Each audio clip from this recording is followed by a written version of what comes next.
प्रथम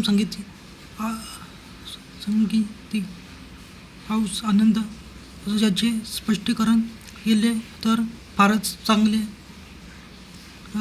होईल, कारण सर्वच भिक्खूंना त्यांची माहिती होईल, ज्ञान होईल आणि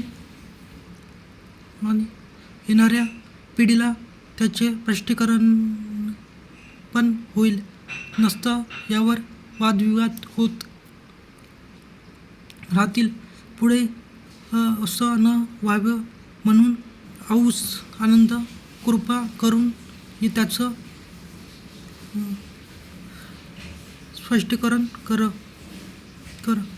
होय भदंत म्हणून आनंद सांगू लागला तर आयुष्यमाने मानू आणि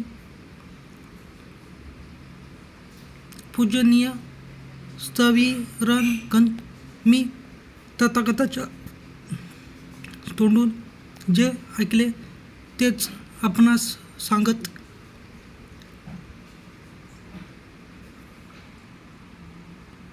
आहे. तथागत म्हणाले होते की सुत्त नामक तथागत वचन सुत्तती वेदी तब भगवताचे गद्य रूपात दिलेले उपदेश ते सुत्त समजावे असे. सुत्त दीर्घतम पण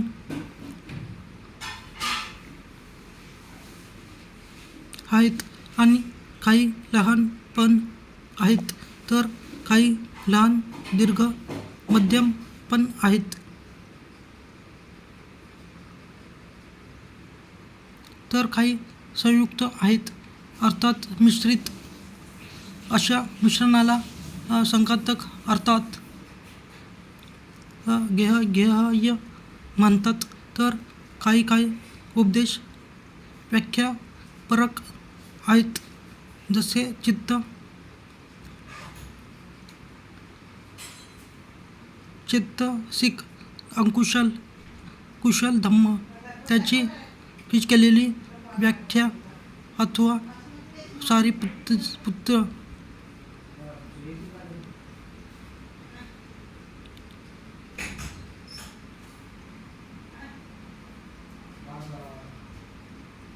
मुगलायनाने केली किंवा तुम्ही पण केलेली व्याख्या म्हणजेच वैयाकरण.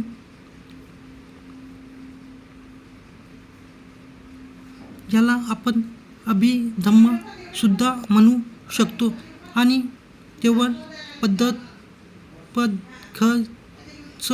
अर्थात कानाच्या रूपात सुद्धा काही सुत्त आहेत. अशांना गाथा संकलन म्हणू तर कधी भिक्खूंनी अथवा भिक्षुणींनी सुद्धा उद्घोषित केलेल्या आहेत.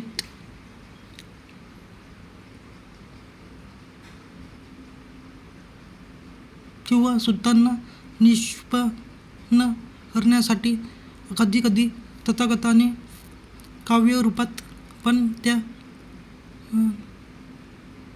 सुत्ताची थोडक्यात व्याख्या केलेली आहे. असे संकलन अथवा सुत्तांची निष्पन्नता अर्थात त्याला आपण सुत्तनिपात ही म्हणू शकतो.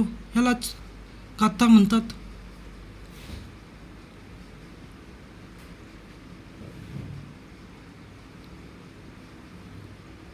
तथागताच्या मुख कमलातून कधी अचानक मणी सारखे उवाच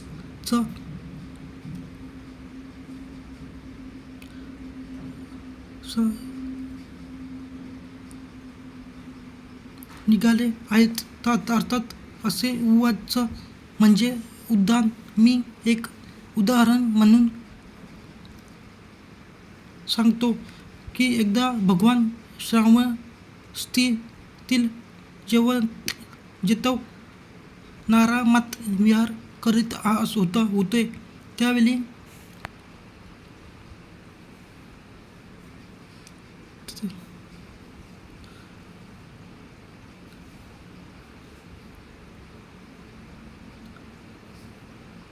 तेव्हा शरीरास सरळ करून चित्ताला शुद्ध करून चित्तानुभव करीत बसला होता तेव्हा तथागताचे ते पाहिले आणि त्याच्या भावनेकडून चित्ताची अवस्था काय आहे हे जाणून त्यावेळी तथागताच्या तोंडून हे उद्गार सहज निघाले. लोकात अथवा परलोकात आपल्या अथवा दुसऱ्याच्या संसारामध्ये संबंधी जेवढ्या शंका आहेत त्यांनी त्या सर्वांना त्यागतो व तपस्वी ब्रह्मचर्य व्रताचे